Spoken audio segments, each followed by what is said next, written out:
All right. Welcome, everyone. Please take your seats.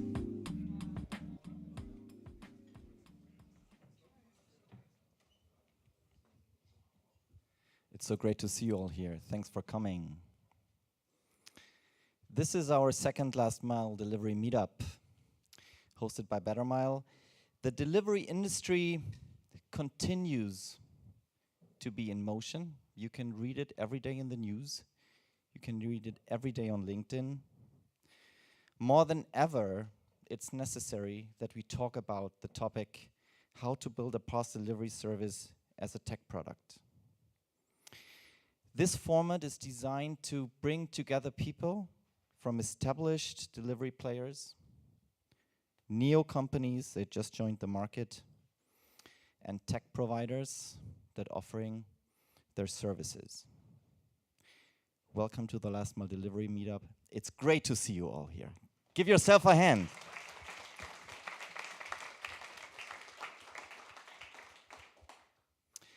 So, I brought some screenshots from, or photos from our last meetup. End of November, we talked about operations control. You remember? How to bring tech involved and control our operations. The learning that we took was that digital products are a lot about user experience, but they also have to be about productivity. Sometimes even a little bit more about productivity. But productivity has to feel right? For the consignee, for the delivery drivers. We learned about how it's essential for the delivery partners as a dedicated target group. Thanks to all of you guys to making this last event a success and the fruitful exchange that we had. And to be honest, operations control, you all know in the last couple of weeks and months, we had to learn the hard way how important this topic is. Companies like Drop filing for insolvency. Companies like Instabox giving up their operations in Netherlands. This was for sure not because delivery experience was not good. This was because of this massive flywheel of operational cost in parcel delivery that has to be watched. So we had the right topic at the right time, and it proved us this exchange that we have here is more important than ever.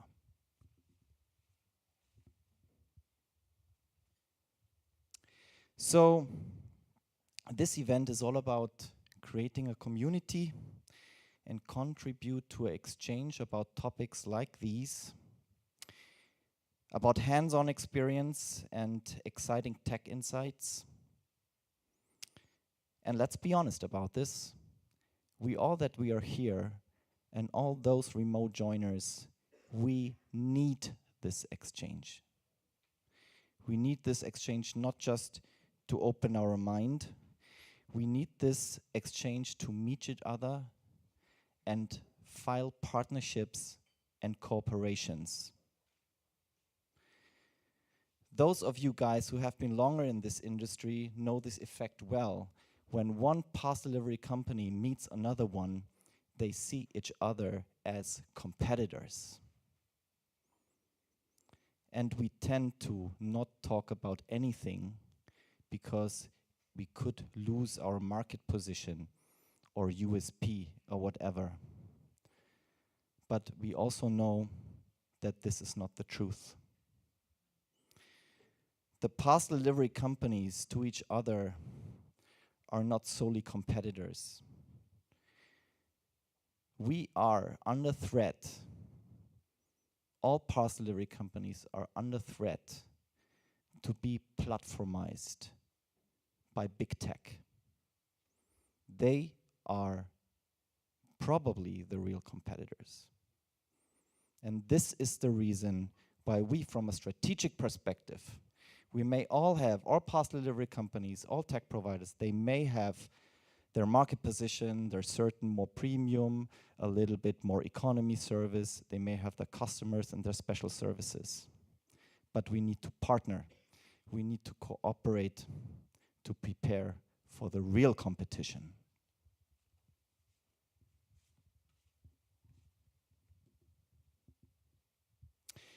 Thanks for joining today. We have more than 650 participants.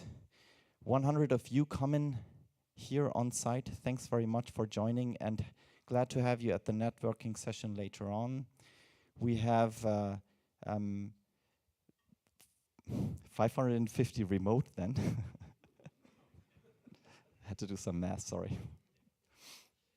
From 400 organizations and representing 25 countries.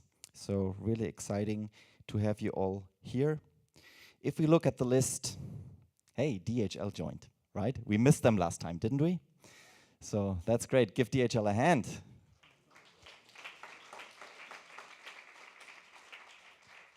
GLS, Hermes, DPD, Amazon Logistics, they're all here. Proud to have Venipack, like the rising star in Lithuania, Estonia, and Latvia. So really exciting to have you guys here. So a lot of things are going on, especially in Eastern Europe, but also Southern Europe, Central Europe. It's really exciting. We have the rising stars, the startups, Instabox, Urbify, locally, also in person here today, the Liefergrüns, but also from food and grocery delivery representatives. And we have e-commerce companies, they start building up their own delivery fleets. Really exciting. And why do they do this? They want to own the delivery experience. Isn't this great? Right? So putting the parcel companies under pressure, that's exciting. But remember, we need to partner. Right? Okay. And the tech providers. And yeah, glad to have some infrastructure providers, new providers here. Mapbox here is here. Zebra just joined us as one of the major rugged devices providers. So in hardware, not only for logistics, but also beyond. So really excited, and there will be great talks we'll have also in the networking session afterwards. So we are glad to be your hosts tonight here at Bettermile. Hope you like the better space. For those who joining online, please come by next time if you can make any chance and meet us in person. Yeah, for those who don't know Bettermile, we are a software as a service provider for parcel logistics. We have 3 pillars of our product. It's about dynamic sequencing and driver navigation in the core. We have machine learning and consignee communication tools that enable live tracking, real-time tracking, how we call it. And thirdly, we are active in address processing and address intelligence. That will also be part of our topic today. So yeah, that's what we do. Some description, we are not a platform, right? So you know, delivery platforms enabling like with full scope business logic, etc. We are providing software as a service components for delivery companies who have their own transport management system, their own ERPs, and they can enrich their existing services to leverage user experience and productivity. Hey, come, some advertising is okay for tonight, right? Okay, cool. But so far for it. And yeah, the topic for today is very exciting. Our focus topic is geospatial, the magic of location in the last mile. Some questions to you guys. Have you ever delivered a parcel yourself as a delivery driver and you were sent to the wrong location? This really sucks, right?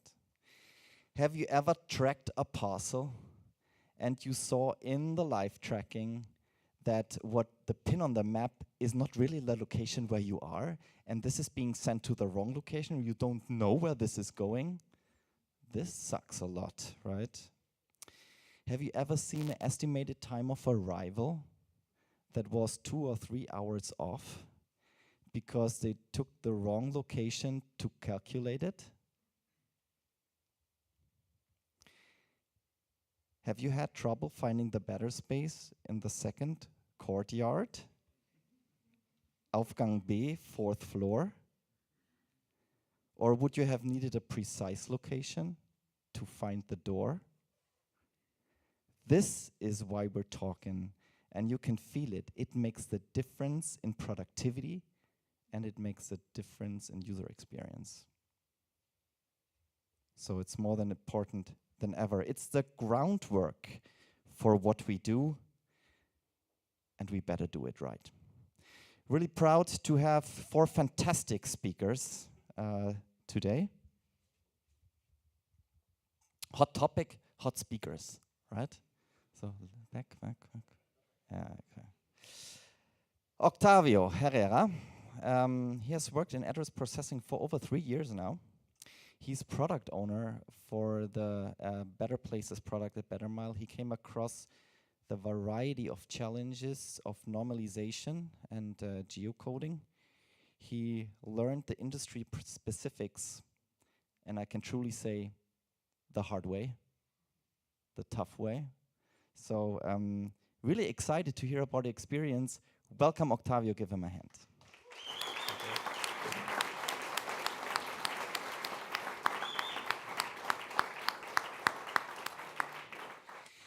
Welcome, David. With over 6,000 vehicles and 620 depots and agencies in Spain and Portugal, GLS maintains one of the strongest delivery networks in Iberia.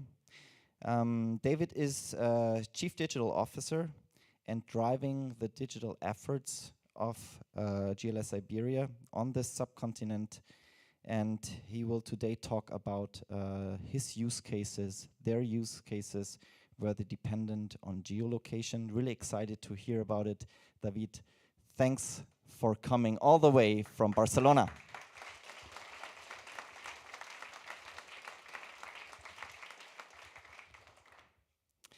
With over 1 billion parcels per year,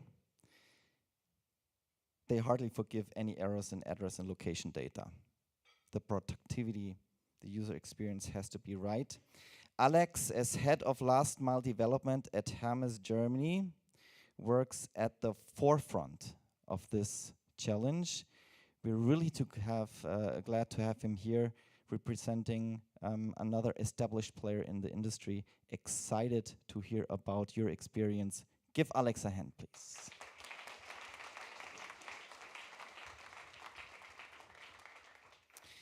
Ingo Boegemann, as co-founder of Berlin-based startup TrueMetrics, he's working on the future of location data and telling us that this goes beyond lat-long GPS geolocation values.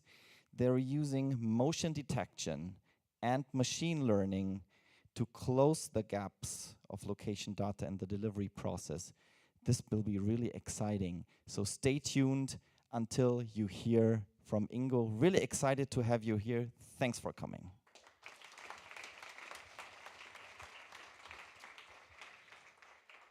So this is how we'll go. We'll have, after my introduction, 20 minutes per speaker, roughly. Then we'll have to make a hard cut. We have a lot of topics to hear about today. Afterwards, after every speaker, we'll have a 5 minutes Q&A session. I'll pass around the microphone here in the better space. For you guys joining online, you can use the chat field in your stream to ask questions. And after we answered the first question here in the round, I'll get it transferred to a tablet here and read out your questions. So please type in the chat field if you have any questions. You can do this at any time, and glad to answer those too. Afterwards, after the fourth speaker, we'll just try to draft a summary here, the five of us, and that will be it. After that, we'll start our networking session here in the Better space.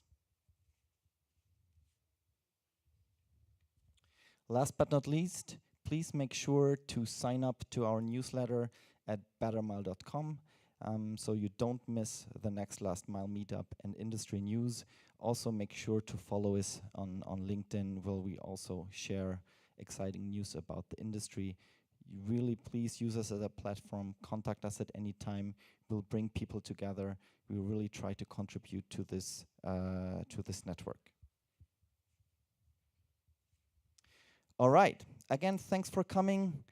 These were my words for now. Octavio joins the stage. Thanks for coming. Hi, can you hear me? Hello? Yeah. All right, so thank you everyone. Great to see so many people joining us today. As Simon mentioned, we want to really start really building this community of people building last mile delivery services as a product, and this is really a topic that I really enjoy a lot, especially my topic, which is using geospatial intelligence. So we are building or with optimizing delivery with geospatial intelligence. And I want to tell you a little bit more, not so much nerdy stuff, but maybe enough for you to know how complicated this really is for companies delivering parcels every day. This is our agenda for today, for this presentation. So how important geospatial data is. Probably most of you already know it, but let's just do a quick review of it. What's the threat from bad addresses? We see that there's a lot of really bad addresses coming in. Then we see how we are solving this problem with normalization and our journey of building this incredible technology. How we use geocoding also for the use cases for last mile delivery. And then we're going to talk about the future, the next level, what comes after that, right? So let's get ready.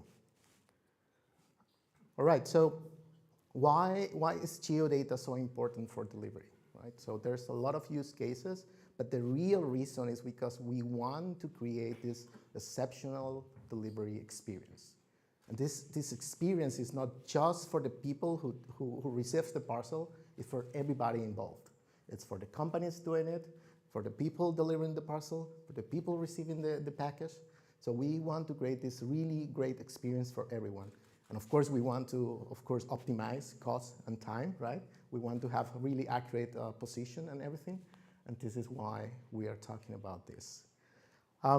So there are many different use cases for geocoding, for geographic data in delivery, but these are the three main ones.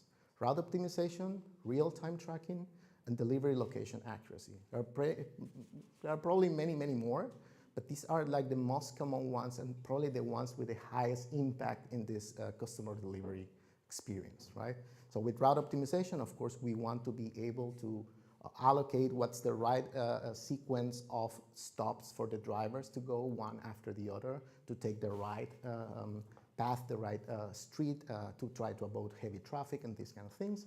Real-time tracking, we want to give this nice experience to our or to the people who receive the parcels so that they know when this is really coming in, not like in a time frame of 4 to 6 hours, but something shorter than that, right? And of course, we want the parcel to go to the right location.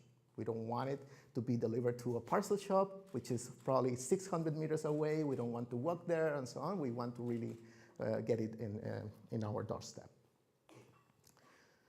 But geodata or geographic data has never been like the focus point, right? So it's mostly like being an afterthought on this industry. And there are many reasons, and I summarize like the three main reasons here as we rely, or these companies have normally relied in the driver's knowledge.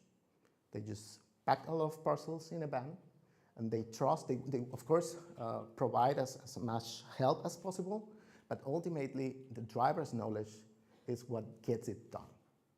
It's the drivers going there, finding the right door, finding the right level in the building, knocking the right door and delivering this to the consignee. Then we have a process of digital transformation. This has been already a topic for quite some time already, but we still see that this is really happening. This is a real picture of deliveries done really still today with paper, drivers getting all the list of stops that they have to do, and they even calculate the different zones that they want to do on paper. There's technology for this already. And they still are doing it like this. So this is really something that we need to change. And this topic was usually ignored because people were deep into the operations. From the last meetup, we saw, okay, this is really difficult and so on. So let's just focus our efforts on this. But now we really see the power of geo data.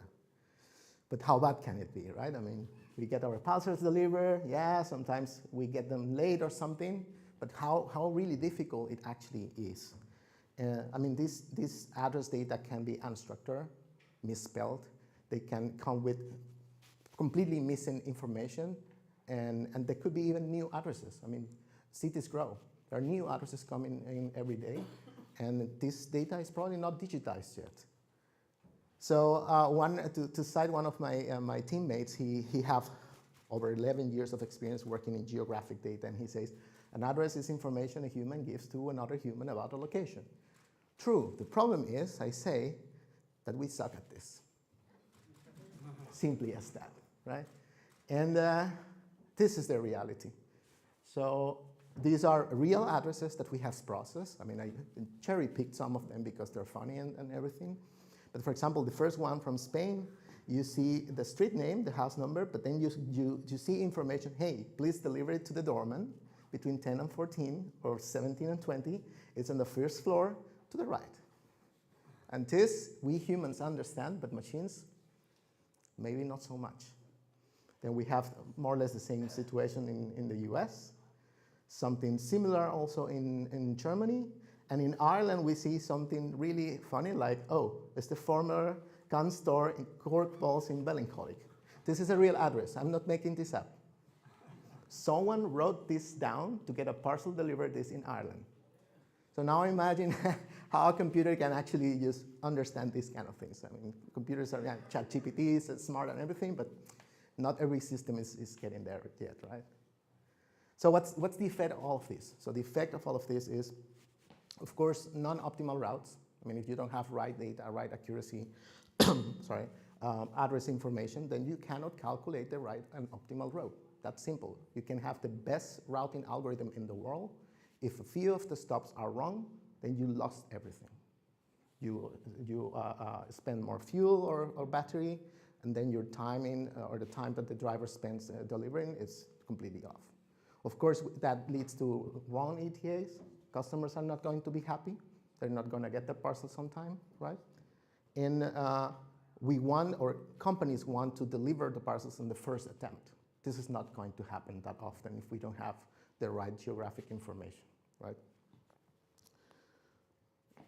And then the customers are like giving us this little middle finger to us, like, I want my parcel to be delivered on time, on the right location, but this is the address that I give you full of a lot of inconsistencies and things like this, right?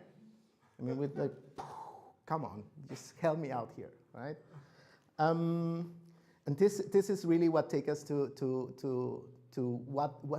what can we do? I mean, this was the question that we had many years ago. Like, this is the reality. I mean, there's no way to change this. People are still going to be, you know, really bad at giving addresses many times and so on. So what we figured out is that the data is out there. All of this address data is out there. Not all of this is digitized, and this is really the challenge, right? But the data is out there. So our journey started like, okay, let's try to find out how we start digitizing all of this knowledge and so on. There's a lot of data preparation that have to be done. It takes a lot of time, a lot of effort. It's not mostly manual, but very manual. And this produces what we call address intelligence. Like all of this knowledge about where the parcel or where the addresses are located, all of these semantics of where the address is or what the address means. So we came up with what we call normalization. I will not nerd down too much here because maybe we don't have enough time.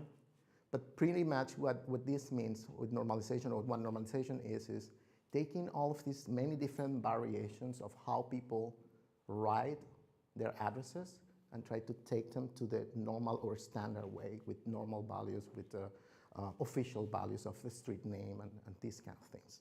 So we do a lot of input preparation, so we remove characters, we maybe simplify things here and there. Then we use machine learning to actually identify, okay, in all of this text here, what is the street name? What is the house number? What is the postal code? What is the city? What is the locality? All of this information, right? And of course, machine learning for this is exceptionally good. Then we do component validation. Okay, is this value here really as it is? Is the street name really like Straße, STR, or many other different variations, right? Is the house number present or no? And so on. And then at the end, we do what we call similarity matching. So we have huge data sets, official data sets, private data sets, our own data sets, public data sets, and we try to match all of these different components to the right one. And what this does is actually something like this. You can take, this is of course an example, but it's real examples. You can take an address like this one. It's incomplete, it's wrong. And if you try to geocode it with Google, Google will not find it.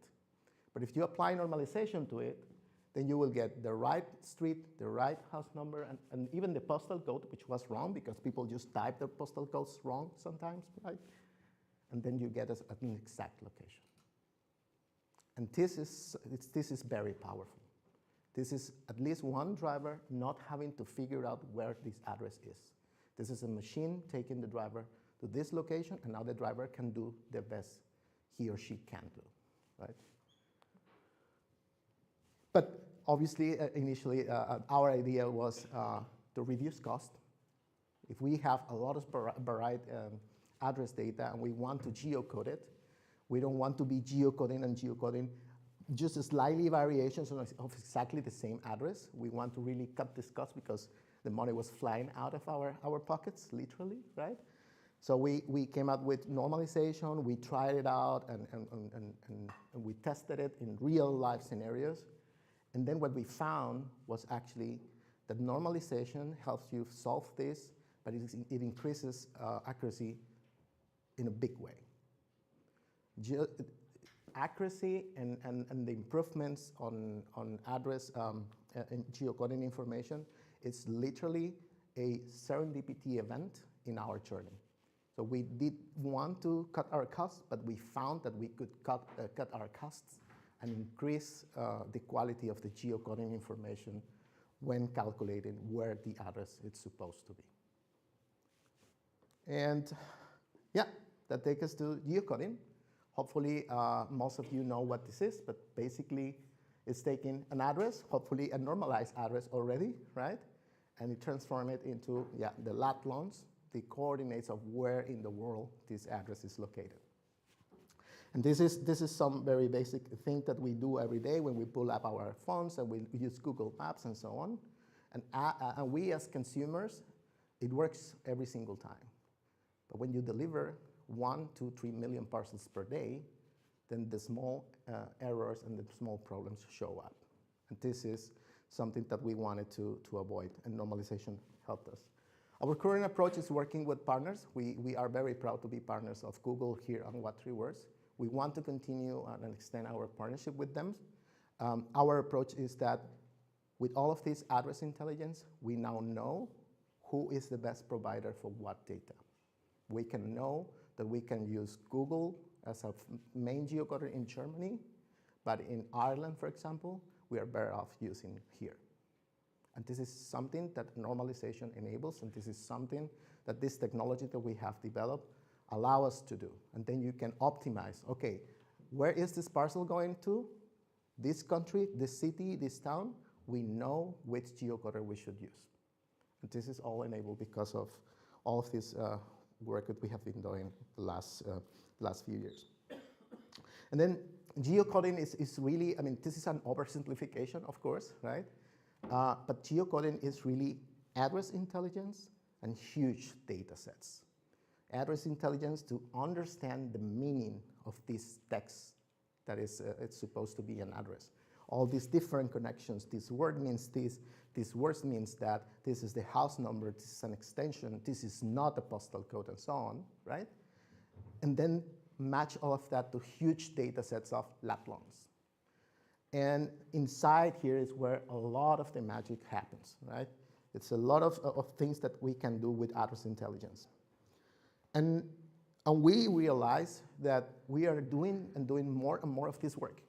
We're doing more and more, we're blending this normalization or these address intelligence processes into geocoding, and we're able to even tell when Google is wrong.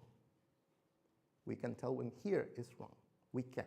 We can prove it, we have done it. We're testing it in several countries at the moment, and these have improved our geocoding accuracy tremendously.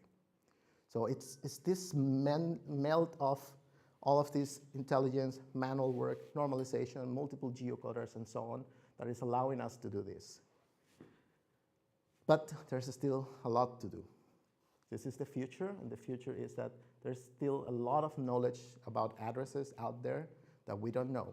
Recently, for example, one of my coworkers, she said, like, I've been inspecting this parcel, but I never get it right because I just move into a new building and the street still doesn't exist. She looked it up in Google and the street literally didn't exist. I have to go to OpenStreetMaps and I have to draw the street segment with my mouse so that this new street actually comes up into some map somewhere. But there's a lot of addresses that are not digitized. And this is what we consider to be the future, our next level. We want to bridge this gap. We want to bridge this gap on this world where address information is not sufficient, but there's still a lot of people who want parcels delivered. This is the Shenzhen area in the 1980s, 2011. I imagine that there have to be a lot of new addresses that still are not digitized. And this is what we want to do. We want to start putting together a lot of technology and people. We consider all of these as external sensors in a way, right? Our main sensor would be the drivers. The driver has a lot of knowledge. There's a lot of things that they know that's in their heads that we can digitize. We now finally have the tools to be able to do this. We also have scanners, so whenever there's a scanning event, that literally means, hey, this delivery happened. This means something, right? It also sometimes comes with geographical information of where the delivery happened. And this can help us, for example, if we have an address that we could not geocode very accurately, if we get confirmation that it was delivered to the consignee, and at the same time we get some lat longs that might not be perfect, but can help us pinpoint the location, this is useful. Navigational patterns, what's the most likely or the best parking spot for the van? Maybe some street coordinates to navigate to the front door of the building and not to the side of it. And finally, there's a lot of sensors in all of these machines that we all have, and the drivers also have some of them. And we see that there's potential here for internal navigation, and our friends from TrueMetrics are actually going to tell us a little bit more about it. We want to build these feedback loops, obviously, right? We want to use this address intelligence to guide our geocoding and our validation to send people to the right locations or not, and gather all of this sensor information and all of this manual input from drivers to create this cycle, this flywheel, to actually make this delivery experience even better. But we cannot do it alone. We have to do it together. That's why this event is so important, because the right people who are actually in power to make these things better, to collaborate, to talk to each other, can do it.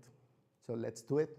So our technology is available for you guys to use. Just contact us. It is not open source, of course, because something have to pay the bills, right? But we're open to collaborate, to share ideas, to exchange information, and to create this new reality to bridge this gap. And that's it. Thank you. Thank you.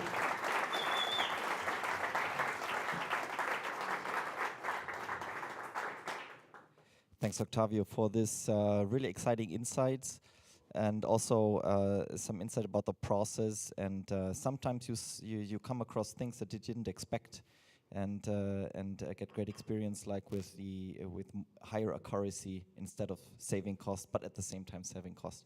So thanks for that. So I'm asking for questions now, 2-3 minutes. Any questions here in the room? And please, anyone joining remotely, please use your chat function now. Hang on a second, I'll come to you. Hi, hi, I'm Reshmi. So my question to you is, for the feedback loop, do you ask the drivers for feedback after each delivery? Yeah, so we are launching this feature with our customers, and we do try to tell the driver, hey, this location might not be the most accurate one.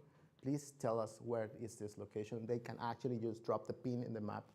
And we take in this information, and we apply this address intelligence to tell if this is something that makes sense. It's not just overriding the geocoded information. There have to be some intelligence behind it, because the driver might just put the pin somewhere else, 2 kilometers away, and we also don't want that. So we do and apply some analysis on this to correct it. So yes, the drivers can feed this back to us. One more question here from the space. Hey, have you done the math? How much it costs to you if a geocode, if a geocode is wrong? Yes. Can you share this with us? No. But it's a lot. It is a lot, but I can tell you what it costs in terms of experience. It costs time to the driver to actually find out the location, so 2, 3, 4, 5 minutes. So do the math, how much you pay per hour to drivers, and then multiply that for how many drivers have this experience. I can tell you that around 3 to 4% of the addresses that we process usually come with less than accurate enough geolocation. So that means that 3 to 4% of, I don't know how many thousand drivers people can have in the company. For example, in the case of GLS Spain, it's literally thousands, right? How much does that cost? And if then you get a very high number. Hi, I am here, Adam. Hi. Thanks for the presentation. I want to ask, what happens if a street name changes? What happens then? Mm-hmm.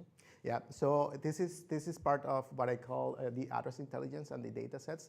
So there is, of course, a let's call it like a log of what are the different variations of the street name. And the different variations is not only that this person calls it John Fitzgerald Kennedy or John F. Kennedy or something like this, but also how the street was called before that. So this is kept into account, yes. Okay, one more question. I don't receive any remote questions yet, but we can accept one more from the space here. Hey, I'm Ben. Thank you. That was great. How do you compare different geocoders, and how do you also select what level of? You said you select geocoders for different cities or towns or countries. How do you select the right level of granularity for doing that? Mm-hmm. Yeah, it depends.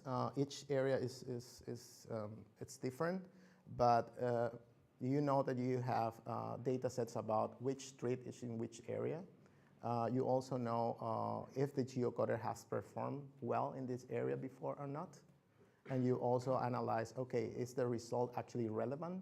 Are the components returned by the geocoder actually matching the normalized address or not? And then you kind of like do some magic math and you say, yeah, this is actually something that makes sense or not.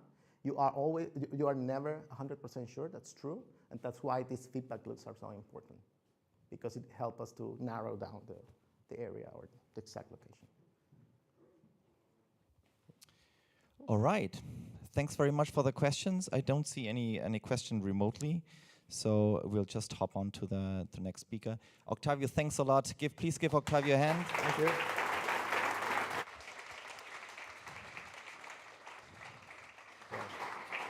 David, all eyes on you. Thank you.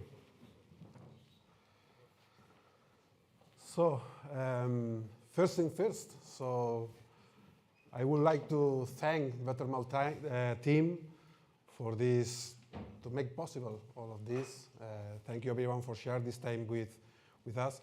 So today we want to share some use cases that we can optimize the scale, the systems and the operational last mile operations, with geospatial data. So for those who don't know GLS Spain, and there is a lot of information here, but I will resume this information. So GLS Spain is just a parcel delivery company. But however, the business model that GLS Spain are proposing, are developing in Spain and Portugal is just quite different than the rest of the business model that maybe you can find in the most of the countries on GLS has activity. So at the end, GLS Spain are proposing a business, let's say a proximity-based business model combined with the powerful of the international network. So this is at the end bring us a clear competitive advantage. So today, GLS Spain is operating the biggest agency network in Spain with just in Spain almost 537 agencies right now. And the good performance during the last years are recognizing the GLS Spain as a good quality service, transport service. So at the end, GLS Spain is, as I said before, combining this proximity-based local business network with this international network. And the regional management provides us the delivery advantages that we can provide with this proximity network. And the regional management that we have in Spain bring us the opportunity to offer a highly personalizable or highly customizable offer catalog to the all customers, all kind of customers, because at the end, this kind of business model is for the big corporate customers, but for the smallest one as well. But yeah, at the end, we want to talk about the user experience on geospatial data. So as Octavio said before, the user experience is quite important because when we think on geocoding, when we think to geospatial data, when we think about to geocode, normalize an address, maybe we think on one of the use cases that Octavio showed us before is the live tracking experience. It's one of the, or maybe the most use case that the customers demands and the consignee expects. So for many reasons, the live tracking experience bring to the companies a lot of opportunities to perform a better operation, a better last mile operation, because at the end, we can prevent incidents because the engagement of the user, the engagement of the consignee on that kind of use cases are more efficient than another one. It brings us the opportunities to throw new notification systems to perform this kind of engagement. So at the end, it's all about user experience. Yes, it's like the market is demanding this kind of user experience. GLS Spain has their own delivery experience based on live tracking services, notifications, specific applications, a lot of things to put the technology at the service of the user. But the user experience leads us to quality. So at the end, user experience is quite important, but we want to scale up our systems. We want to scale up our last mile operational and system control and decision-making systems to provide or perform these last mile operations. So live tracking use case, it's not the only one that we can develop or implement in our companies with geospatial data. We want to talk about some of the use cases that we have based on geospatial data that maybe is not performing a consign experience, but impacts on the quality of the service that we have in place. One of them is link the driver devices to the delivery points that we have. So at the end, with a radius of this delivery point, we can manage the actions that the driver can manage with their own device. So this is quite important because impacts in many of our operational controls, because could be prevent the typical fraud, the fails absent fraud. We go through driver awareness about the operational rules because it's not allowed making certain actions on the device if you are not near the delivery address. This fraud prevention impacts on the customer service because if we enrich the track and trace service that we can integrate with the customers or we can show to the consignees, there is a lot of claims that we can avoid on the customer service. So at the end, safer operations that we can scale in an automatic way. Another use case that I want to talk about is the calculation about the carbon footprint in last mile.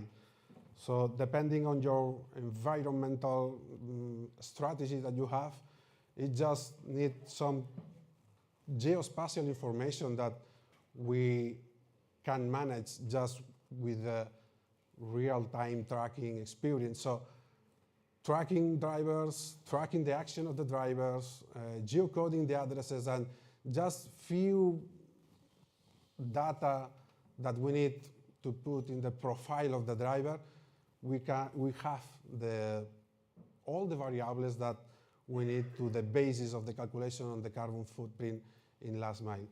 But quite important is take advantage of any activity. Take in mind that any activity on your operations, it's just an opportunity to add value in your chain. So in this example, we can manage the compensation for, let's say, manage a zero emission last mile operations. And if you can add this value on every customer, you can take advantage of this kind of operation. But I want to share with you some kind of decisions or key values that we have on one of the process. This is the sorting routes and defining the sequence systems. So one of the most important things is consider stops, not addresses. We call waypoints, waypoints or jobs. We can call stops and delivery points, let's say. But at the end, you need to clusterize. Notice the density of the routes on your delivery. So at the end, it would be more efficient, and we can organize the sequence definitions in terms of stops, not in terms of addresses. So another thing that we can consider, at least for us, a very, very important thing is allow driver corrections. This is quite important for us because at the end, let them correct the algorithm, let them participate on the decisions on the algorithm. So at the end, it helps us a lot to break the acceptance barriers of the drivers that on that kind of system. So for our experience, there is a lot of effort, maybe more than the technical one, on the cultural change on the drivers. So if we let them participate on the decisions of the systems, allowing the corrections and taking into account these kind of corrections on the systems, the technology can be blend better with the driver, and there is a kind of better acceptance of this cultural change that we need to do with all the drivers. So yeah, of course, we need to rate, rank, categorize, analyze all the data what we have after the deliveries to learn about this as well.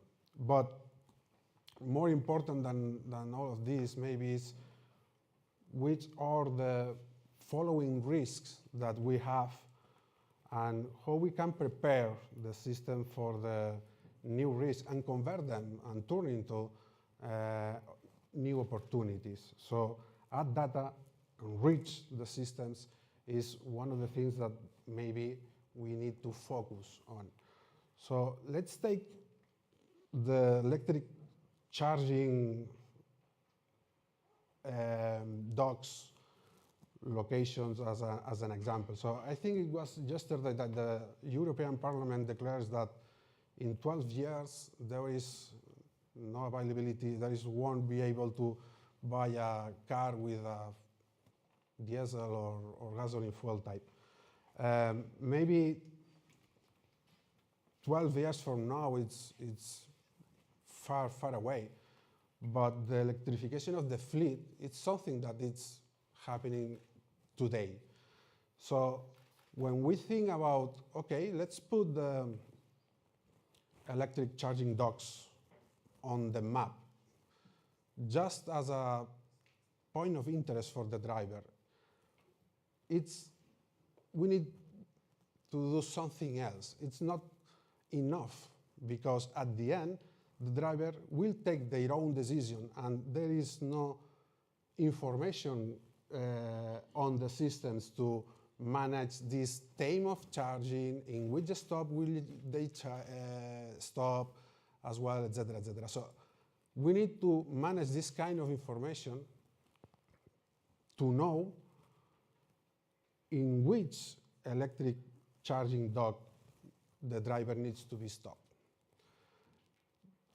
It's not necessarily stop on the first step, on the first stop, because if we launch the tour on a 100% of battery, it's not necessary to charge the car on the first stop with a 99% of battery. But we need to know in which stop we will need to charge the battery. So it's just an example, but let's talk about restricted areas. It's quite important as well. All the city governments are ruling about restriction zones, walking zones, and whatever. So we need to connect or create these sources of information to manage this kind of information into the variables on the systems logics to define in which areas or which is the plan to make this route. Because it's not about just saving time or saving distance. The time restriction of the service is mandatory. It's one of the things that we learn. But at the end, if we want to keep this user experience, this ETA arrival on every service, we need to manage this new kind of situations that are a risk today, but we need to convert into new opportunities to keep this competitive advantage that we have. And of course, another kind of example is the traffic forecast or actual traffic as well. So yeah, that's it. I was quite fast enough. Thanks, David. Yeah, I think you made a major point. So also in future use cases, electric mobility will be definitely a core of it. But those who wanted to or who are trying to drive electric vehicles in the winter with -degrees, geocoding will not help us, unfortunately. No, just kidding. All right, so I will take a question here from the space and ask you guys remotely to fill in your questions in the chat field. Who wants? Yes. Hello, hi, thank you for the talk. You mentioned earlier with all of these mergers and acquisitions you had, how do you manage to integrate the systems to solve all of this range of problems you've described? Because I guess you collect data from so many different sources and you use, let's assume, different services, different apps, different front ends, and how do you manage to collect the data in a central place in order to solve as many problems as you can? Yeah, actually we manage these data flow pipelines of information with cloud services. In that moment, we manage these kind of things in Google Cloud Platform with data catalog, data platform. We manage a data lake warehouse in BigQuery, and we manage some use cases for visualization data into Looker or Data Studio. So we manage this kind of connectors and these kind of pipelines with just cloud products based on Google platform for doing that kind of purposes. Okay, thanks. We have a remote question that says, do you already use location of chargers to instruct delivery drivers on best predicted charging intervals during the shift? The question is from Dennis Kurilov from Routing Hub. We manage this use case as a future one use case. So at the end, we are electrifying our fleet right now.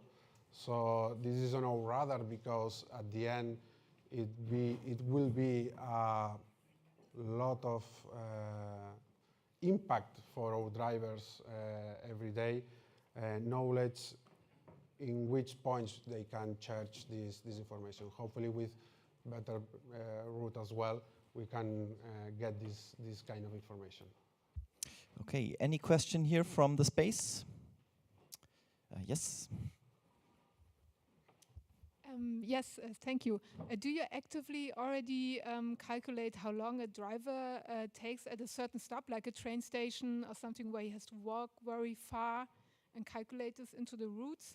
Or if he has very heavy loads, like mattresses or something? No, we can deduce, but we are not calculating in a direct way as a time to wait or delivery time. So actually, we track the device of the driver every 5 minutes. So depending on the analysis of the positions every 5 minutes, we can deduce if the driver are waiting, delivering, moving, and how fast it's going. All right. Any more questions here from the space? I would accept one more. Thank you. You had mentioned the importance of driver feedback into the routes. How right now are you getting drivers to give you that feedback, or is that something that you've started, and how is it working if you have?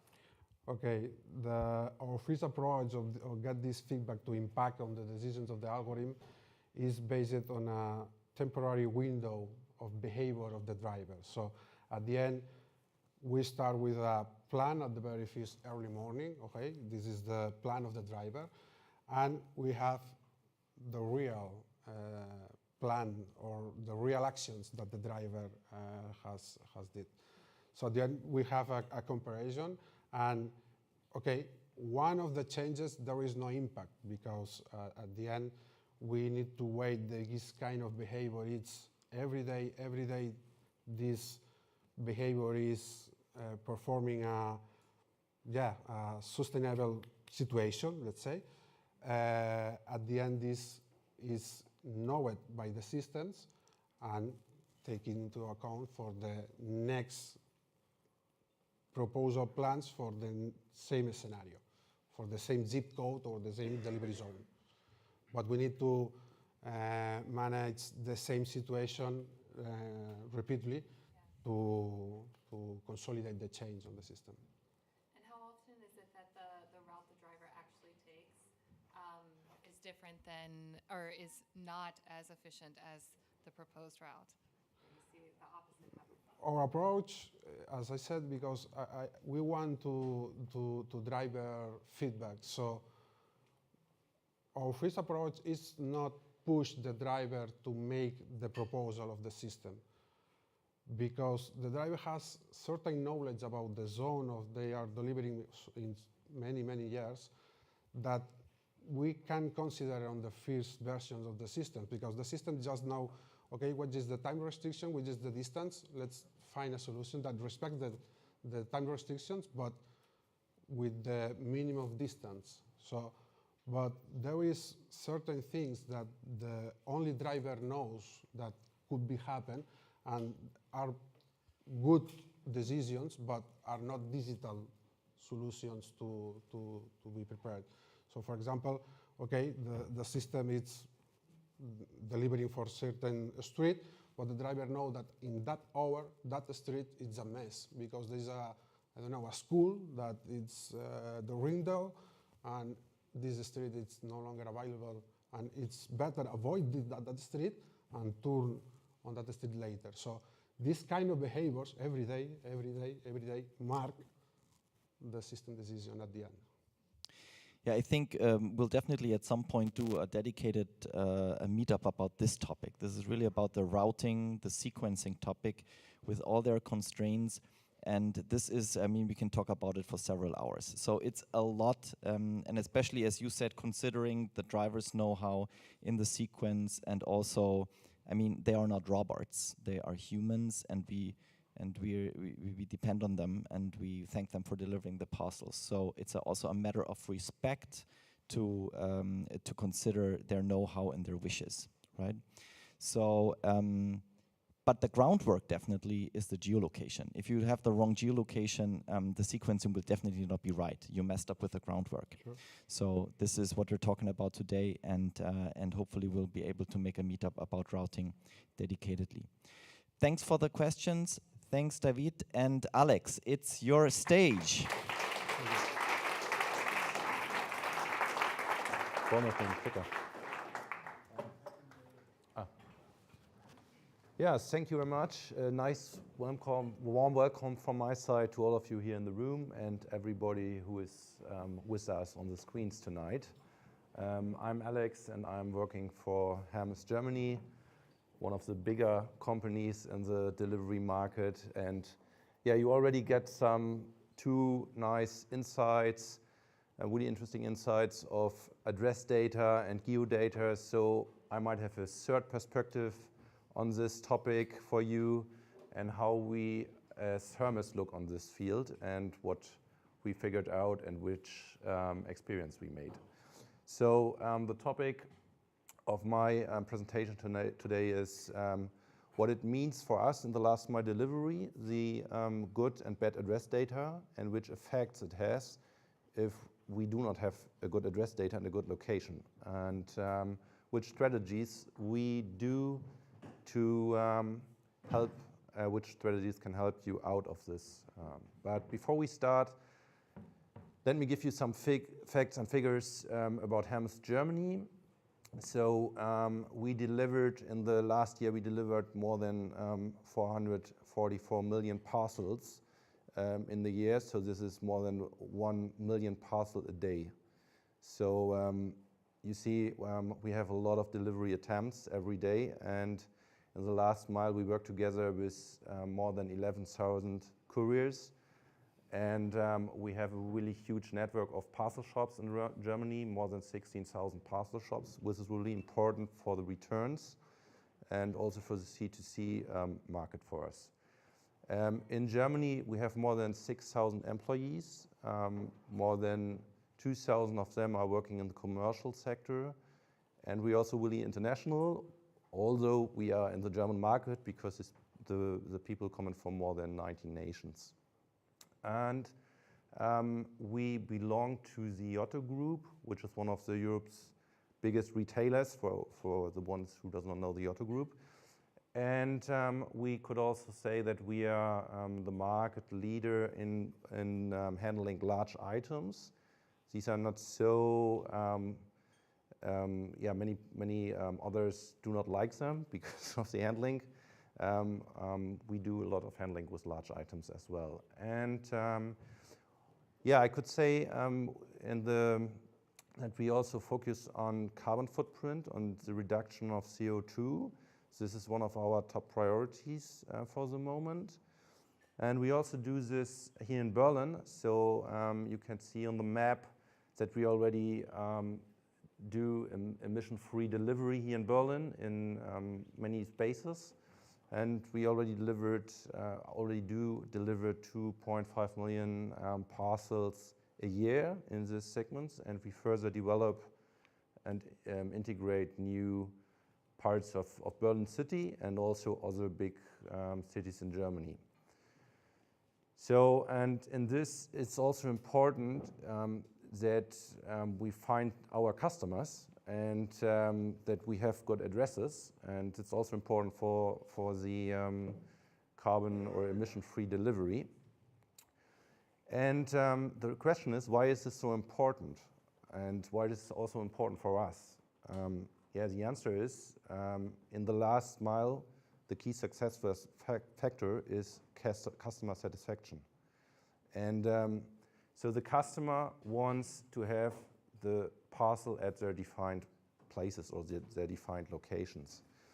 And if you do not meet this customer expectation, then you will get higher complaint rates of the customers. You will see this in new delivery attempts, and the delivery costs increase, and also the customer satisfaction decrease.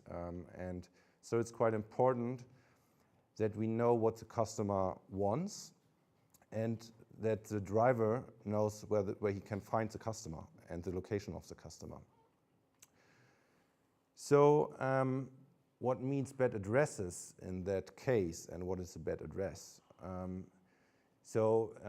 You could say address is like you have the name, you have the street, you have the house number, you have the zip code, and you have the location. Then you can say, okay, it's a good address.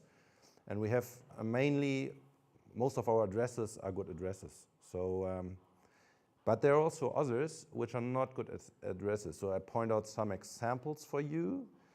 And you could say, the house number is missing, or it's incomplete, like in the example, Karl-Marx-Straße, or you have a missing zip code, you have an incomplete name, and the fourth is you have an abbreviation in the street names.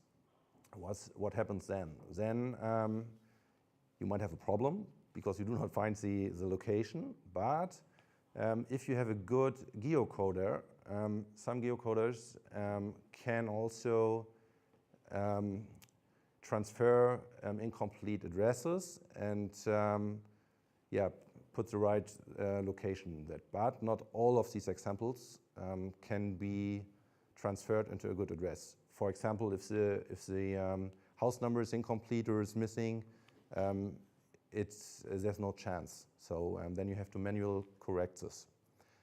And but there are also, these are relatively easy examples, but there are also others, like for example, if you have the Max Vogel at Platz Republik 1 in 10557 Berlin, it looks like a really good address. Yeah, so you put it in the geocoder, and you get a GPS coordination for that, and the driver navigates through that geo-coordination.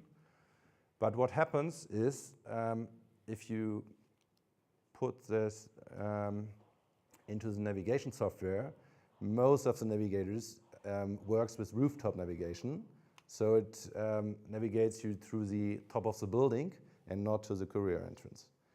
So you might solve some problems with a good geocoder, but not all problems. Because even if you have a good geo-coordination, you do not have a good delivery attempt, because there are some information are missing. Another example is you have the Max Vogel again. Maybe there are several of them, but this time he lives in the Karl Marx Straße, number 3, in 02991 in Lauter, which is a bit more east. And you also get a geo position, but is it a good one? At the first glance, you would say, yeah, it's a good address and you get a good geo-condition. But here, the problem is that you have the same street name under the same zip code. So for the courier, what should he do? So he gets 1 point, but he will figure out whether it's the right address when he's at the doorstep. And it might be the totally wrong one. So, and this happens quite often in real life, because you have new incorporations, addresses changes, especially in the eastern part of Germany, you have a lot of incorporations, and this happens quite often, every day. So, what can we do, and what will help us to improve the situation here?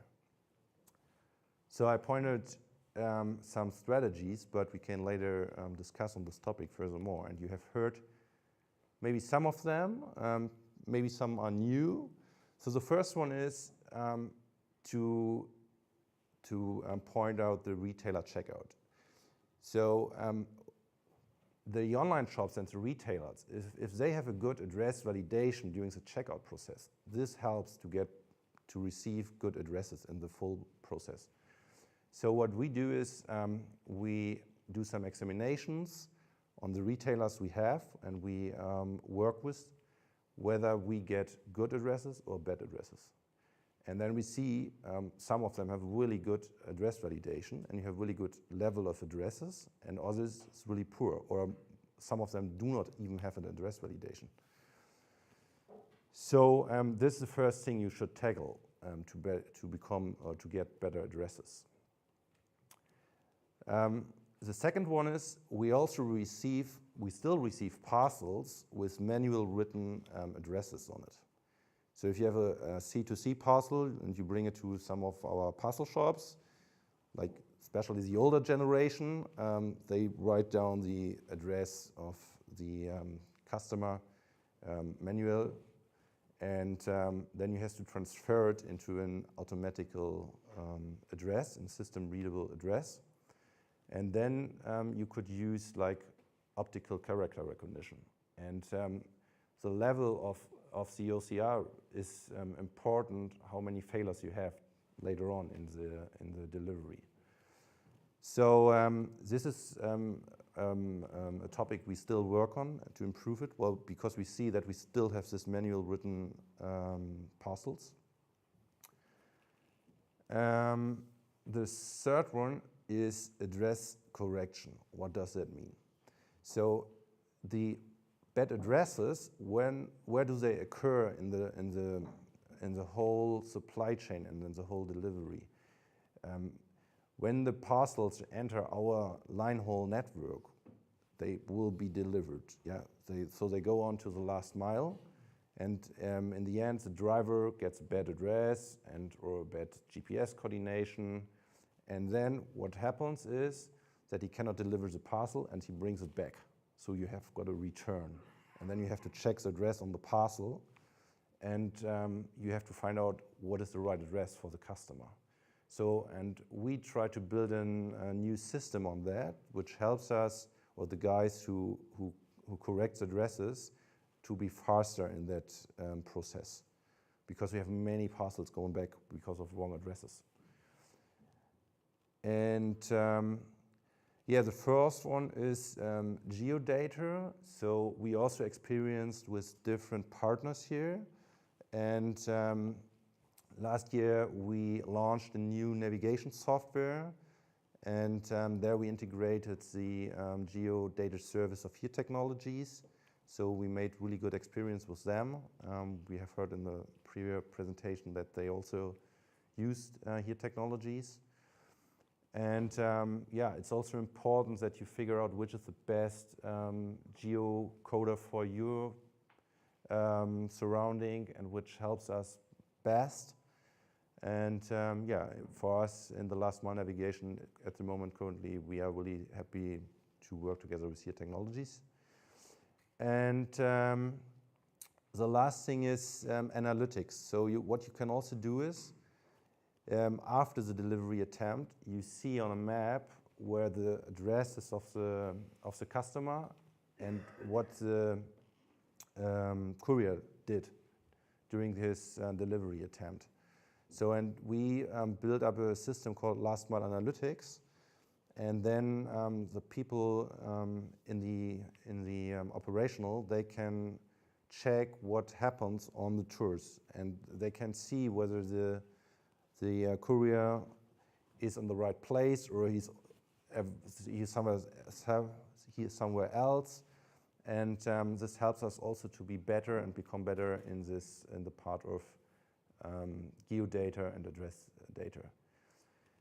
So what do we also do is, and what also helps us is to make the knowledge of the drivers available for us.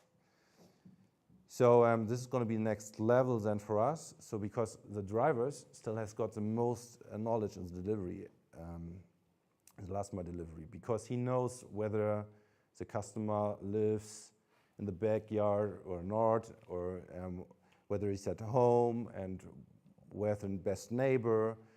So if you have this information available, you also increase the first delivery attempt, and you save costs and you get a higher productivity. And also important is to make the knowledge of the customers available. So you could put in some extra information in the address field, like yeah, is it the first floor? Is it the second floor? I want to have it at my neighbor. And if you use this as tool, then you also increase your delivery attempts. And this also saves costs. Because if you have many returns and in the last mile delivery, and the driver has to search for the parcels, then it costs you a lot of time and also productivity. And we have heard in the introduction that productivity is key, and also the costs is important. So this is what we are doing and how we look on this area and this field of geodata and address data. And yeah, if you are interested in working with us, we are still looking for new talents. I have heard that some of the companies here have good talents, so if you like, you want to join, then you can scan the QR code and see what we are looking for. Thank you very much.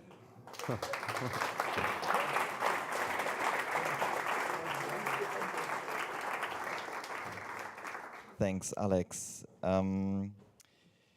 Yeah, that was really exciting, and always new solutions and strategies pop up. I especially like the entry by the operational personnel, and so I would take the first question. Sorry. You can. So at what point do you do this? I mean, it will not do the depot manager by their own, but they need some local know-how, and it also takes some time. So what's your strategy behind it? At which point of the operational process do you request this information? Yeah, in the last, you call it in the last sub depot. So when the driver comes back, then he, with a parcel which he cannot return, which he cannot deliver, then he says, yeah, the address is wrong, or and then you can directly gain the information. So it's an ex post correction. I'm kind of okay, cool. Thank you. So I would take a remote question first. It is, do you allow your courier to augment your geodata by providing information, e.g., for example, door entrance, location, which is a big issue, for example, in the United States? The question comes from Hans Favre from Stuvo.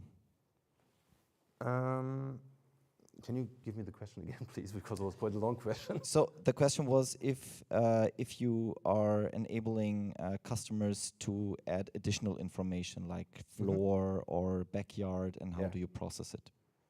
Yeah, we process it through our navigation software, and there might be still some lags that the information is not in the navigation software yet for every parcel, but we work on this field to integrate it more and more.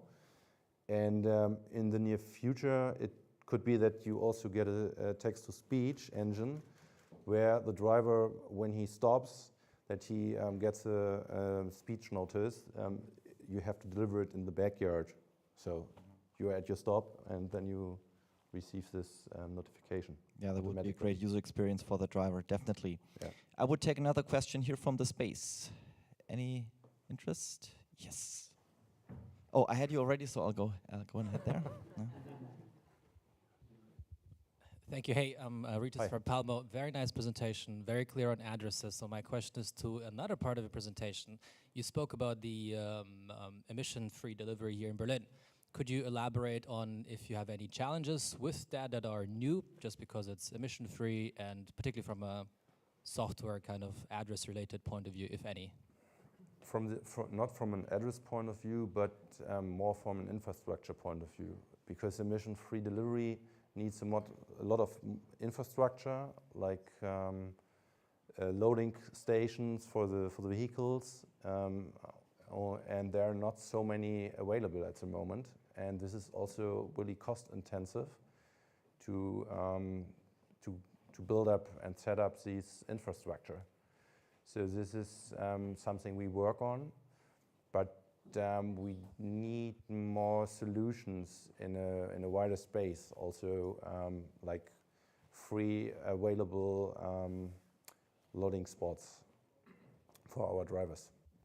It is a major challenge, I think, for all delivery companies, for all courier companies. And also the combination of different methods like bike, small vehicles, bigger vehicles, the zoning of it. So this challenge is definitely huge. We could do definitely one meetup about the electrification or hybridization of the route. I would take another question from Martin from Daco. He says, Alex, could you give an estimation on the incorrect address data quota at Hermes today in average? No. I could, but I don't want to. No, I could. Damn, I picked this question intentionally. I was also really interested in it. No, I could give you a range maybe. It's if you say you have more than 80% of the address data coming in is correct. So you have like 20%, which is not correct, but of this 20%, you can correct fix some amount through a good geocoder. So there will be a really small amount of address data which cannot be correct automatically by a geocoder, and then you have to do it afterwards. But this is really cost intensive. We have heard that in the previous presentation, because the driver has to search and he's might be frustrated then. So it's good if you keep this amount really low. Yeah, I mean, and this is again speaking as partners here, and the addresses are all the same. Yeah. So whatever delivery companies, they ship to the same addresses and they fight with the same challenges. And whatever 0.1% we are able to fix, it just saves a lot of money and a good user experience, or you call it customer satisfaction.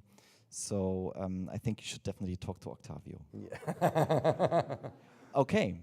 So thanks very much, Alex, for the presentation. That was very insightful. Thanks a lot. Thank you.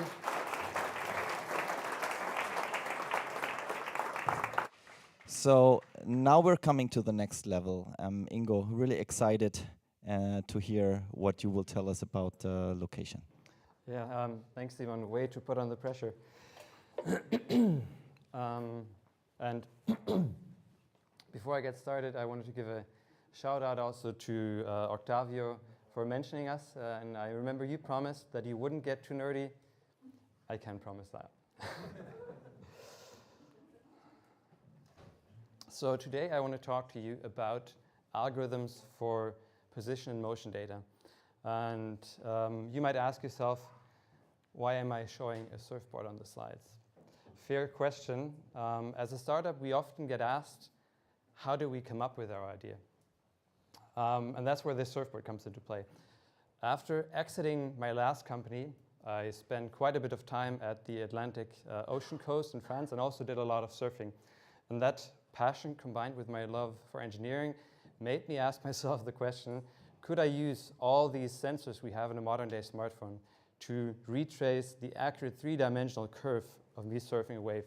So I put my smartphone into a waterproof bag, put that into a 3D printed case, and fixed it to the top of my surfboard, and went into the water, tried to catch as many waves as I could, lost one smartphone in the process, and spent countless hours analyzing and processing the data to come up with the answer, yes, it is possible, but unfortunately it's quite complicated, and maybe a bit too complicated solely for this use case of adventure sports. But when I talked to David, who's one of my co-founders here in the back, about the challenges in food delivery and quick commerce around position and motion data, I thought, well, there is my problem that's worth this technical effort. And that's how TrueMetrics came to be. We support the future for urban transportation and logistics with motion and position data that we create using sensor fusion and machine learning. We were founded in 2021. We're located in Berlin, actually just a 10-minute walk down the road. And we work with customers in quick commerce, food delivery, logistics. And we're actually just new to the space of parcel delivery, and we're happy to explore this space with our colleagues from Bettermile. Short agenda. I want to show you about the challenges in quick commerce and food delivery, and I think you'll see a lot of them are one-to-one transferable to what you've seen in parcel delivery. I want to show you one solution of ours, delivery location intelligence, to help make deliveries faster and more successful. And I want to finish off by proposing some opportunities for last mile delivery.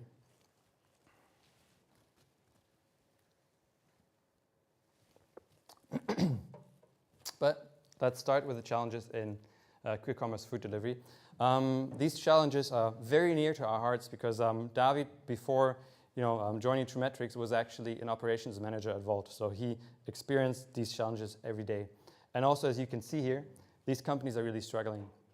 The times of expansion at any cost are over, and now they have to start working on their bottom line. And to be able to do that, one of the major levers is efficiency in their delivery processes. And I want to show you two big challenges for this efficiency that revolve around position and location data. One is insufficient, unreliable data about the different segments of the delivery, and this data goes into dispatching optimization and performance management. Obviously, that's a problem. And the other one is significant delays in some of the deliveries when riders struggle to find the entrance where they need to deliver. But let's get into these in detail by looking at the journey of a rider in quick commerce. So you place your order in the app, and then in a dark store, in a logistics hub, somebody starts packing a grocery bag and puts it in a shelf. And at some point, a rider claims this order. He makes interaction in the app, and he takes the order off the shelf, and that's when the delivery process really starts. But he doesn't start to deliver right away. So he takes this bag, he puts on his gear, he walks outside, he needs to find his bike, he puts the bag onto his bike, and then he starts cycling. And this already can take anywhere from 30 seconds to a couple of minutes. And if we look at this quick commerce food delivery journey, that's a significant share in the total delivery, and a share that's currently invisible to companies that operate in this field. So the rider's on his bike and he cycles towards you. He gets to your destination, or actually he doesn't get to your destination. He gets to where Google puts the pin, and we've seen this before, right? So he gets there. He starts getting off his bike. He takes the bag. And then many providers require him to have an in-app interaction where he actually says, I've arrived at the location. And this might actually happen right away. It might happen 30 seconds later, or it might not happen at all. The rider could forget. And I'm guilty of this. Testing our tech stack, delivering myself and food delivery and quick commerce, I've forgotten it. And what does this mean? The whole data set for this delivery becomes corrupted, unusable. But let's say everything went well. I walk up to the customer, hand over the groceries, and again, I'm required to do an in-app interaction where I confirm, okay, I've delivered. This happens typically, fairly close to when I deliver, but again, it's a point of uncertainty. And this doesn't yet tell me when the rider is going to get back on his bike, and it doesn't yet tell me when he's going to get back to the depot, because he still has to, go downstairs, get back to his bike, put on the helmet, start cycling, head back to the depot, and then when he gets there, he needs to swipe that he confirms he's available again for the next delivery. So what we see here is that we are lacking number of data points to actually describe the delivery process, and that the ones that we do have are highly unreliable. And that obviously becomes a problem for dispatching optimization and a problem for performance management. Because this unknown makes these companies built in buffers in their process, and buffers kill efficiency. And looking at this process, I actually skipped a big second pitfall that I think we've heard a bit about today already. So let's say the rider gets to his navigation target where Google sends him or Mapbox sends him, but that isn't where the entrance is. And we've seen that in about 15% of deliveries, there is a significant delta between where a driver is navigated and where he actually needs to enter a customer building. Sometimes, you just turn around and it's a bit down the block. Sometimes it's around the corner. Or sometimes riders fail to find the entrance altogether. And this typically initiates a customer support call. And then we're looking at delays of 5 to 10 minutes. And that obviously is a killer in efficiency and time loss and not a good customer experience. And today, I want to focus on this problem with you guys and on a solution for it. And to make it more tangible, I actually brought 2 real-life examples. On the right-hand side, super typical one, we get navigated to a street address, and we see this street address or this point is actually the entrance to a larger courtyard with numerous houses, right? So then we need to enter the courtyard and find where's the house that we actually need to deliver, where's the entrance where we actually need to deliver. Depending on the signposting, that can go fairly smoothly, or it can take a couple of minutes. And on the left-hand side, this is a more critical case, actually. Here, our navigation tool, and in this case, this was Google Maps, sends us to the closest location of where it has its geocoded pin, and we've seen that in the presentation by Hermes before. It's in the middle of a building, and this building is in a back courtyard, and the closest point to it is the parking lot right next to it, without an entrance to that compound. So I'm at a dead end. So here, very likely, we're going to see a customer support call that helps me find out where the actual entrance is, which is at the front of the street.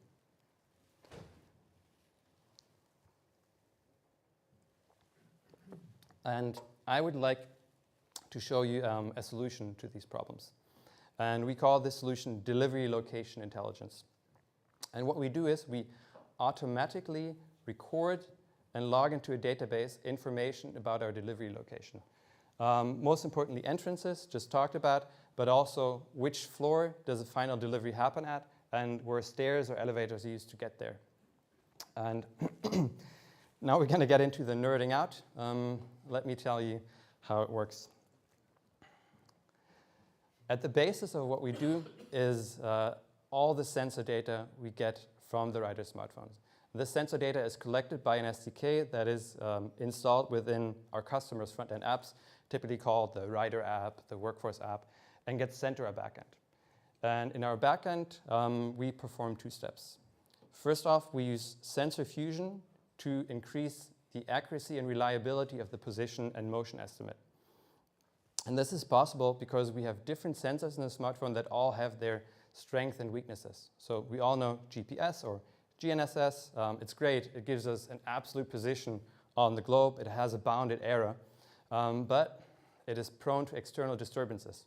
When I get close to a building, my line of sight is obstructed, my line of sight to the satellite, that position becomes bad and unreliable. On the other hand, IMUs, so accelerometers, gyroscopes, magnetometers, they're not affected by these external disturbances. But they only give me relative motion and they drift over time. But combining these 2 together with knowledge about the process that is behind it and that imposes boundary conditions, we can get to that higher accuracy and reliable estimate for position and motion, where our rider actually is, even if he gets close to a building. And our second pillar is machine learning to detect all the relevant events along the delivery process. And such an event, for example, is when a rider arrives at your navigation pin and he starts getting off his bike. But these events are fairly diverse because different riders act differently, different modes of transportation, different hardware. So to be able to do that accurately, we combine looking at motion state changes from cycling to stationary to walking, overlaid with the knowledge that we have about the process. So to give you an example, if I see that the rider is currently in a journey to customer segment and then goes from cycling to stationary to walking, then I know, okay, now I've switched to the next segment. He's actually going to the final stage of delivery, going to the customer entrance. And these 2 pillars, these algorithm pillars, come together in what we call delivery location entrance. Our machine learning models give us an exact timestamp at when the rider enters the customer building, and our sensor fusion gives us an exact location of where that is. And obviously that's helpful because if we have one of these cases where it's hard to find a customer entrance, if one rider, if one courier, if one delivery driver has solved that riddle once, next time we can route him to that entrance right away rather than to that pin in the center of a building.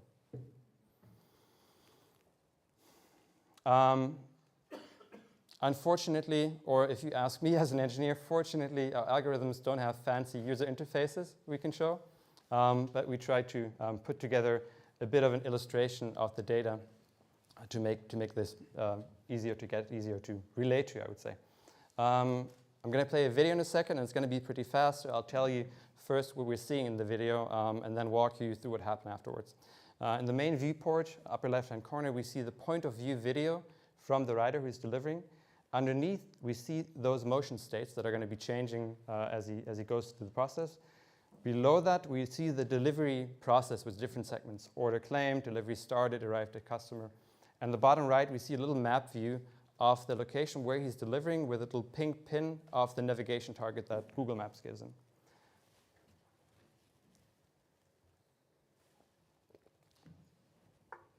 So we see he's biking, and we're going to see him changing to different states in a second. So getting off the bike, going to walking, and what we're going to see happening is he basically graduates to the next stage of the delivery. So he's arrived at the customer, and he's now approaching the customer building. I'm going to let this run for a second and then talk about it afterwards, but you can see there's a door appearing on the right-hand corner. Goes into the back courtyard. Typical case for Berlin, we're getting a second door. So actually, I think it should end just about here. Yep. Actually, the first case was a tricky one for us.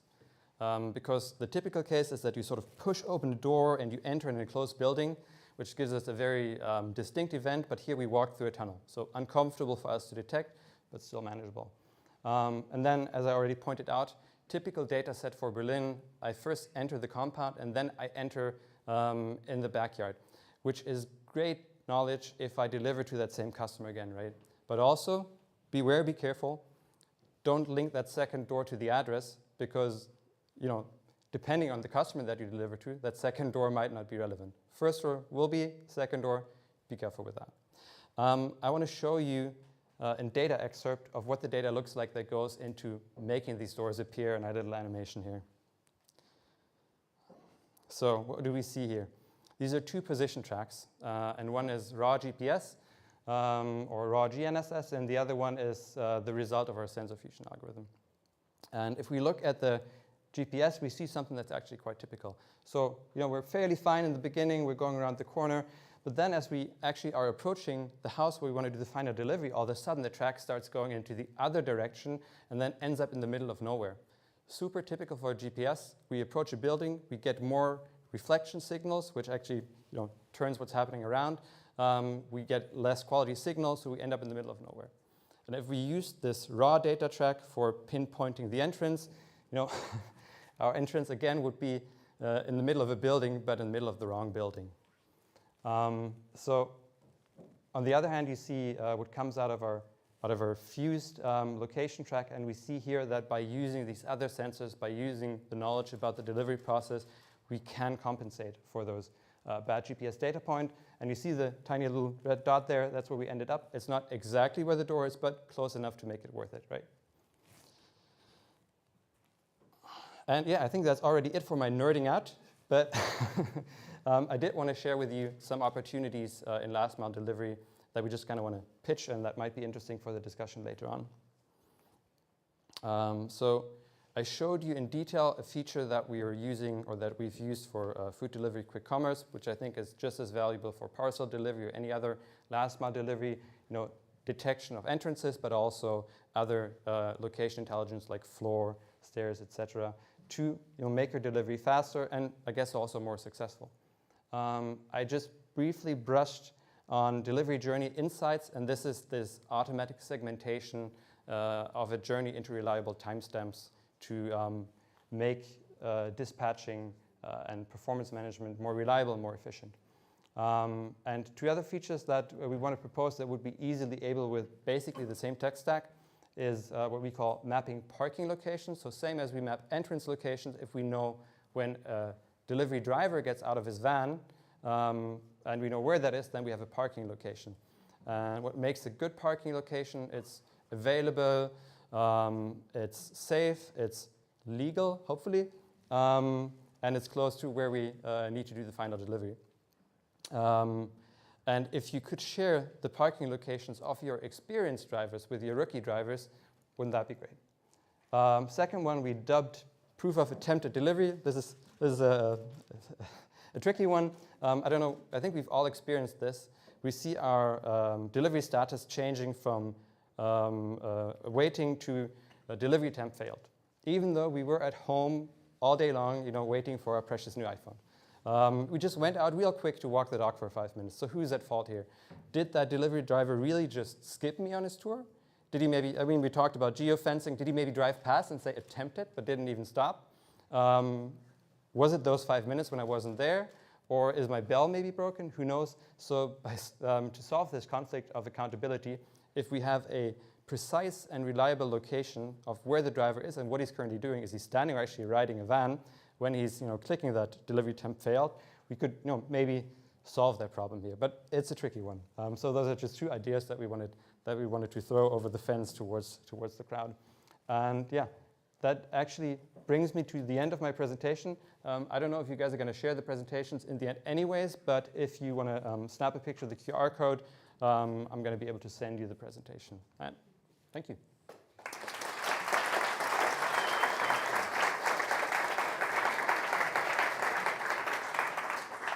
Thank you, Ingo. That's amazing, because we talked so much about the how to navigate the driver to the rooftop or even a closer coordinate, and now it really feels like we in the future will be able to close the gap and the gap to the front door, to the right front door. So it's amazing. I would take some questions, first from the space this time. Any questions? Yeah. Thanks. Yeah, great presentation, really interesting. So just imagine one driver who is the first one at a specific address, doesn't find the address, goes to a wrong location first, and this is recorded. Afterwards, another driver follows this instruction and also goes to this location. I guess this could be a problem. So I'm curious on how do you correct yourself and the data that you A good point. I think for this, yeah, you will definitely need the manual correction. But if you think of a parcel, it needs to be delivered at some point. And I think I would only, account for a location if a delivery is successful. I hope he doesn't go into the wrong location, just tosses the package and says it's successful, and then we're kind of lost. But if he's unsuccessful in an entrance that is recorded, then I would still want to record it. It's still interesting to know, but that should be a red flag, like don't try it there again. I would take a remote question from Anna from Budapest. Do you record indoor events of the driver and create an indoor so-called turn-by-turn navigation, or is it just a static explanation? I would say is it a static explanation? I wish, but I'm going to be honest, if we could do that reliably, I'd be a billionaire and I wouldn't be here. This is like one of the biggest challenges, to do reliable indoor tracking and navigation without having mapped the space before, without any extra infrastructure. I think we're fairly confident of having a precise location of the driver maybe 30, 60 seconds after he's entered the building, but then things become fuzzy. So that's something we can't do yet. Another question from the space here. Gerion. Yeah, thank you first of all. How do you match operational behavior to all this data that you have? Because you just mentioned you don't have your own front end, so there's not a driver saying, now I'm getting off my bike, now I'm entering a door, and I believe there must be hundreds or thousands of different data sets that you have. How do you do this matching of behavior? Yeah. We're actually really comfortable in our little space of just being a data provider for position and motion data insights. So if you're my customer, I'm going to tell you, this is what happened. Go ahead and match that with your own data. You go and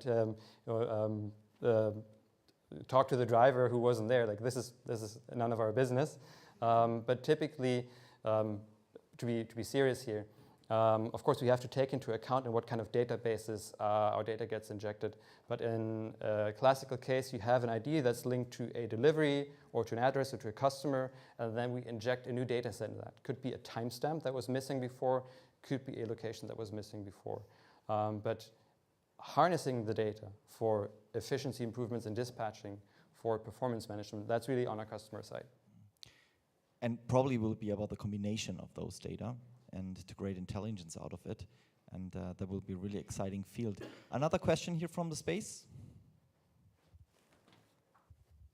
Thanks. That was really interesting. Do you have any issues with impact on battery, like the phone battery? Does it consume a lot of battery from the phone? Yeah. So the trick here is to not record the whole time. If we were to do that, battery, we haven't seen as much of an issue, but also data, because through certain sections, we rely on highest possible frequency IMU data. And if we were to stream that the whole time, we'd really use up your data plan.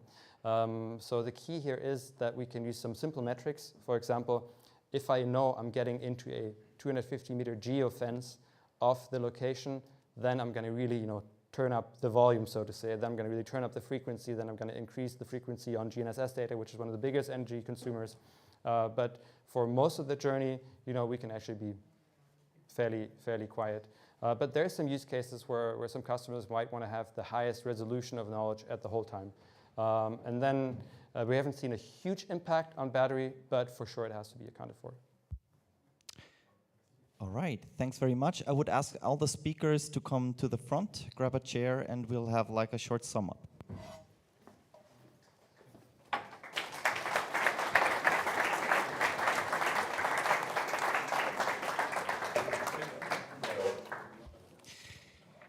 Thanks, guys. This is David. Grab a chair. Maybe we need some space here. Yeah. Good. Ingo, thanks again for this look into the future. I will pass you around the microphone, so don't worry about it. As said, this combination in the future of the data, of all the events that we have and that we collect, that will be amazing field. I want to bring up one topic that nobody of you guys brought up, and that's probably the elephant in the room: false positives. So How do you guys handle it? And I just wanted to bring it up because it's when we don't know that it's a failure, we cannot handle it. It's very difficult to measure. And how do we deal with it? Octavio, let's start. I mean, you have some experience. Maybe you can also explain what a false positive is. Yeah, so a false positive is when we have an address that seems to be correct, pretty much what Alex showed us in one of his slides. And then the geocoders say, it's actually here, but it could be that there's also another result that is relevant enough to show in this result. Then you end up having more than one single result. That's one type of false positive. The other one is, this is the result, but it's actually not the right location. So this is more or less a false positives. Ingo, do you also have something like false positives? I think we just had one in the discussion with the question asked. Maybe not a false positive on our side because an entrance was there and it was detected, but it wasn't the right one for the delivery. And there we basically have to rely on the question if the delivery was successful. But still, we could have the case that an entrance is detected and it's actually, like we saw on the bad data. You know, nobody's proof from bad data, but we can do one backup check. And that's that entrances are typically at the edges of buildings. Unfortunately, for many of the buildings we have edge data available in mapping database, OpenStreetMap, etc. It's not available everywhere, but it can be used fairly reliably to check that entrance that I detected that is not on the top of the building, in the backyard, wherever. So those are two checks. Alex, of those 80% that you said exactly right, you can validly geocode. Do you know how many false positives you have in that? No. But I would say then it's people business, because you still have got the driver. And we work with the driver and we need the driver and we rely on the driver. And so this is really important knowledge, and we must take care of that and make it available in the systems, because I think that within the false positive, the systems comes to an end currently. Which brings me to my next topic, which is the involvement of the driver. David, we heard also from you that you accept address corrections, and I mean, you have 5,000, 6,000 not only drivers but also geocachers out there. Have you planned any incentive programs for the drivers? Because this, in the end, this data is of big value, of course. Yes, there is incentive plans to manage these corrections, because bad quality source information, maybe it's not allowed to geocode, or just to correct these false positives as well. So just like mentioned here, so involving people and drivers is one of the shapes that we need to evolve and manage. Yeah, this kind of like the false ups and fraud, just to detect or audit how much is the difference on the geocoded address and the action of the driver. So at the end is a combination of all of this.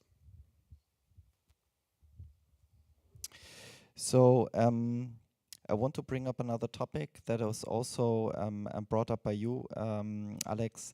This is the dependency to the shippers or the online stores where the actual address data is entered, which is a big challenge because, like, historically, parcel delivery companies, they just accepted whatever came in, right? They had to accept. It may be different with food delivery companies. They are in full control of the complete user journey, so they can check and validate the address whenever it's entered, and then at least you can probably say the rooftop coordinate will be fine. Yeah, I just want to ask this question into the round about the future of this topic. How also in parcel delivery, where thousands, millions of addresses come in every day, how to do the quality assurance from the very top, from the very beginning, from the shippers. What are the strategies of the delivery companies behind it?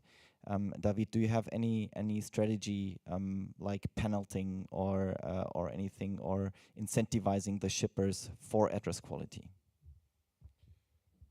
Yeah, it's a possibility because there is actual penalties for bad labeling processes on customers.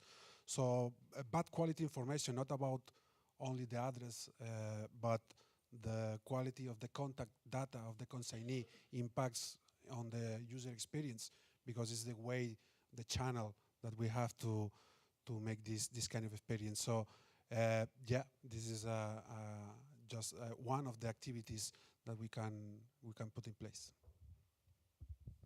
Yeah, actually, it's a funny thing because there are heavy penalties for parcels that could not be delivered and have to be returned to the original shipper, and heavy penalties on it because it's a lot of additional manual work. But do you have any strategies of like creating other penalties that catch this problem on a more early stage? I think you have to make it transparent to the retailers what the problem is, and then you have to speak about it first, because the penalty is quite a really hard issue you take in place, and the retailer also wants to create a good customer satisfaction in the end. So if he knows it and he has it transparent, then he really wants to work on it. And I think personally you can do it without any penalties if you make the problem transparent first, and then in the end, if it doesn't work, then you might take some penalties in place, but first you have to talk. I mean, it is a common interest of both parties involved to get the pack delivered, and maybe it's also a matter of education, that how important address data is. But tell this to a shipping customer that has their ERP system and has the same addresses in there for the last 10 years to work on it. It can be difficult, right? So not every shipper is an online shop. So that will be a big challenge in the future. Ingo, you showed us today how to close the gap also for parcel delivery companies in the future. I'm really looking ahead to also to working with you and to learn. But you are very experienced in this field. Our dreams are high, but where are the limits? I think one of the limits currently is that one question that was asked, indoor navigation. Also, I think from privacy standpoints, right? You want your shipper to arrive in front of your building, but maybe you don't want a step-by-step navigation to insides of your building. I think it's good to keep this limit for now. But I think we can get so much better by sharing information, and I want to link to something that I think I saw Octavio post on LinkedIn not so long ago. You know, you guys are all solving these questions every day. The food delivery companies are solving these questions every day, and if people have solved them before, wouldn't it be great if we could, you know, access a common database? And I think there's really huge potential in that, because right now these things are solved by individual drivers, and then they're not going to make the mistake again, but the next driver on the next shift is going to make the mistake again, and the next driver from another company is going to make the mistake again for sure, and I think that can be avoided. Yeah, I think that is perfect also for a closing. Partnership is the key. That's why we initiated here this meetup. We need not only to share information, we need to partner, we need to cooperate, because otherwise this data will get collected by others and will be out of our hands. So it is essential that that we do this. Thanks everyone for coming here, making this again a success. I hope it was interesting for you guys. You take a lot of information with you. Everyone on the screens at home, thanks for holding through. I hope you also, next to the great speeches, had a couple of beers with it, and that's exactly what we will do right afterwards, after switching off the microphone. Thanks to the speakers today. I want you guys here in the space ask you for clapping your hands to these fantastic speakers. Thanks everyone for coming here.